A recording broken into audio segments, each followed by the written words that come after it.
Yeah, so about that.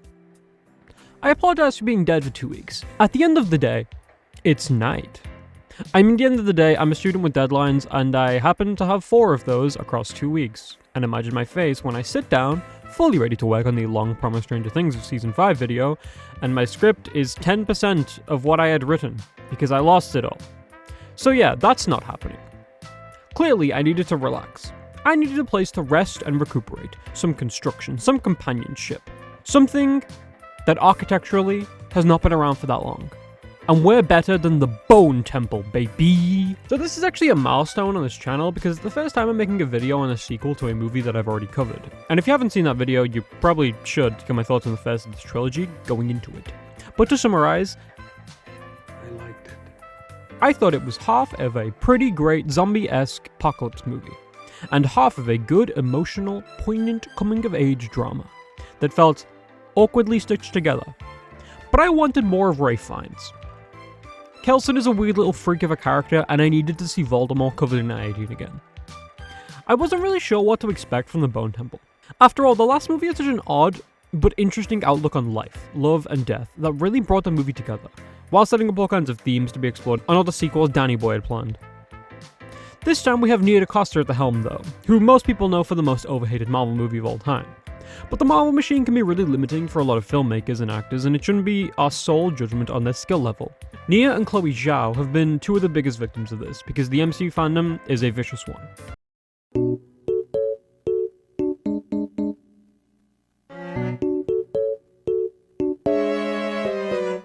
Wow, 2 minutes in and I'm already off track. This is how you know it's going to be a good one. The Bone Temple picks up a few minutes after the first movie leaves off, presumably. At least, I don't think any days have passed, but we don't know. And we see Spike once more, played by Alfie Williams, the last movie's protagonist who has done so much growing up in the past few weeks. He just wants to play Xenomorph in DBD, guys. Oh my god, he doesn't deserve this. Spike has essentially been kidnapped by none other than Jimmy Crystal, played by Jack O'Connell. He's obsessed with the Teletubbies, and considering the availability of film in the apocalypse, that means he's practically a cinephile. Also, he's the kid from the opening of 28 Years, if that wasn't clear. He has the necklace from his dad and all. Anyway, Jimmy isn't alone. He's with his other cronies. First up is Jimmy. Then there's Jimmy. And Jimmy. Plus there's Jimmy. And Jimmy. And Jemima. Don't forget about Jemima. Also, yeah, don't question what they're wearing. Okay, bye. So Spike is in hell, basically being indoctrinated into the cult of Jimmy. But more importantly, we see the return of Dr. Kelson, baby. That's right, the Lorax is a protagonist now. Much more than a supporting character. Oh, and he's played by Ralph Fiennes, obviously. Kelson is continuing his Bone Temple thing, although he's more interested in the other bones in the skull since there's not much he can add to the main temple itself. But pelvis bones and femurs make nice decor. And he's of course joined by the one, the only, Samson, played by Shia Lewis Parry, the goat of all time, an alpha infected that Kelson found out chills the fuck out when he gives him morphine. He just like me for real. And due to Spike not being around anymore, Kelson is hoping to reach out to Samson and have a sleepover where they smoke weed, fill their bellies with diet soda, and play Burnout Revenge for the PS2. They're actually pretty calm in the apocalypse. Everyone's still trying to find N64, but like, there's a million PS2s. But yeah, that's kind of the main plot. We jump back between Dr. Kelson trying to study and learn how to break through to Samson because he doesn't see the affected as monsters. He still has a layer of humanity below their actions. And Spike is in Silent Hill, I don't know.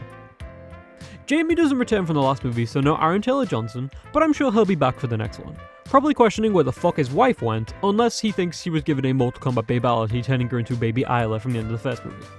One of my biggest compliments 28 years later was the cinematography, because while I found the first and second halves being connected in kind of just disjointed ways, my fucking god, was it a pretty movie.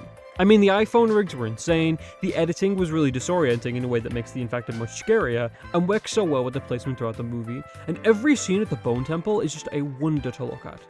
It's such a great central focus that stands out so much. And I can safely say, we've got even more of that this time around.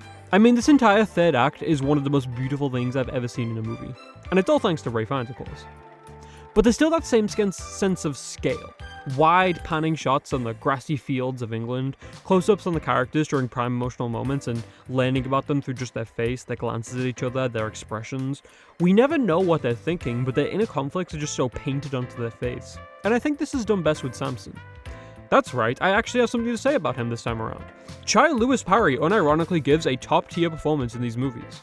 I talked in the last video about how it felt like they were trying to not necessarily humanize the infected, but explicitly depict them as more animalistic than monstrous.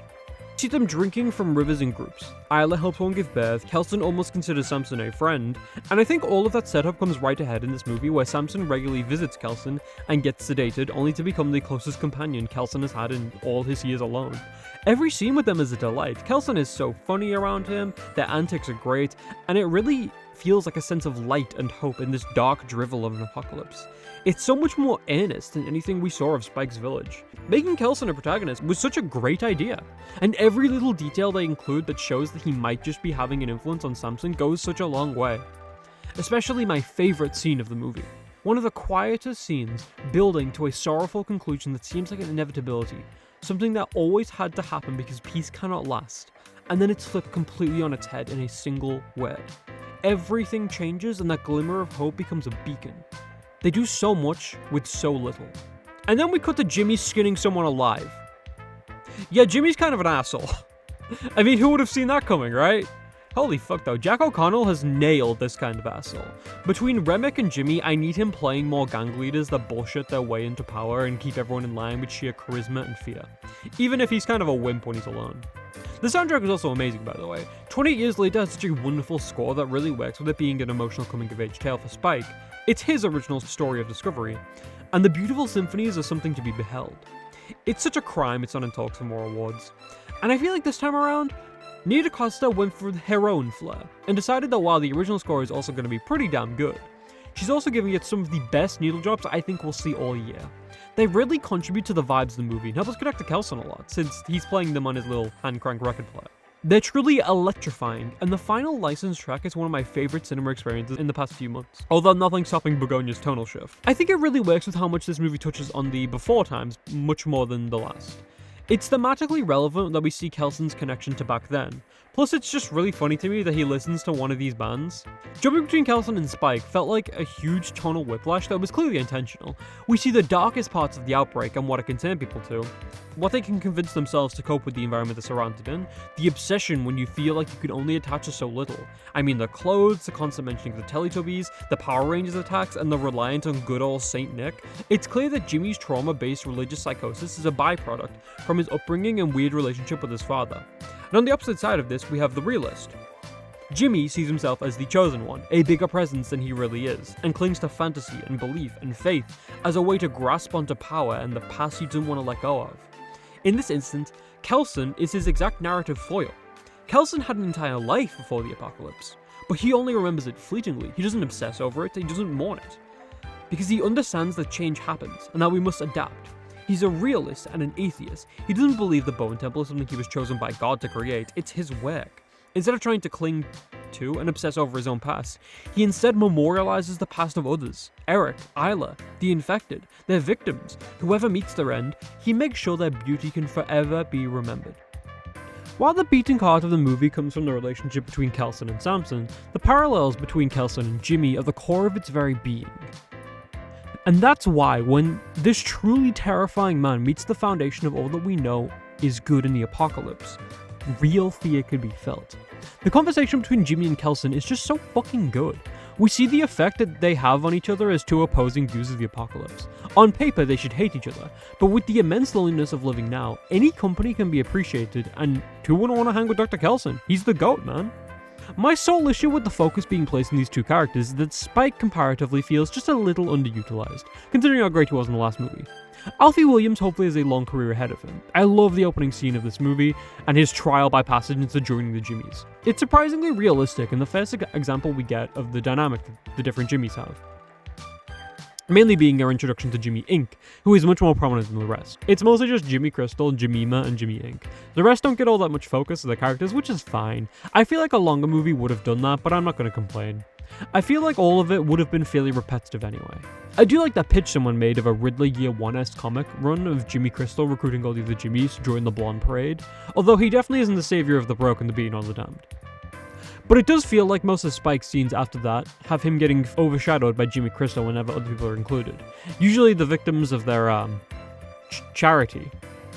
I don't think it's a bad handling at all, I just think I would have liked it if Spike felt a bit more prominent, and maybe had some more scenes of him on his own, or showing his perspective in some group Jimmy scenes. I imagine he was thinking about his mum, Baby Isla, and his dad a lot. Honestly though, that's the only thing I'd consider a complaint. I love this movie. It's an awesome time. Everyone's giving an excellent performance, and it's nice to get an apocalypse movie that has a semblance of hope in there. 28 years later felt like it was very much about growing up, the grief that can come of it, and how even despite everything we've gone through in the past few years, the kids will be alright. They'll stumble and make mistakes, but they'll make it. They're stronger than you think. And I see the Bone Temple as having many messages, but the one that spoke out to me the most is that it's so easy to let rage consume us. It can surround us, it can come from every platform, we open our phones and it's there, we go outside and everyone is feeling it. There's a lot to be mad at, and sometimes it does take over. But no matter how far we go, we can always find a way to calm ourselves, we can come back to reality. Rage does not make us inhuman. We can still feel it, we can still love, and we can still live. Maybe with a newfound appreciation of what we had before the rage.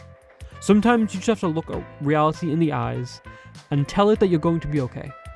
Yes, we will all die someday, but until then we will all love. And if you can't find the words or the strength to stand, there's always going to be a shoulder to lean on, and an outstretched hand to pick you up when you feel down. 8 out of 10. I unironically can't wait for the third one, especially with that ending. I mean, holy fuck, I felt chills when I heard those notes. And if you don't want Jimmy, and Jemima to rock up to your door and give you charity, I'd recommend you subscribe. The YouTube algorithm is not all that kind to smaller content creators like me, and I really don't like plugging it earlier in the video. It interrupts my flow and it probably annoys you. Only about 0.3% of my viewers are subscribed, and going into 2026, I'd like to set a goal to hit 1,000 subscribers by the end of the year. It would be sweet to hit that before my 1-year anniversary in March, but I'd be happy just getting it at any point. With that, I've had a great time making this video, and I hope you did watching it. If not, I apologize, and I hope to see you in the next one. Till then, take care, make sure to slow down and have some fun. And I think in this January climate we all deserve that, right? Thank you for watching, and goodbye.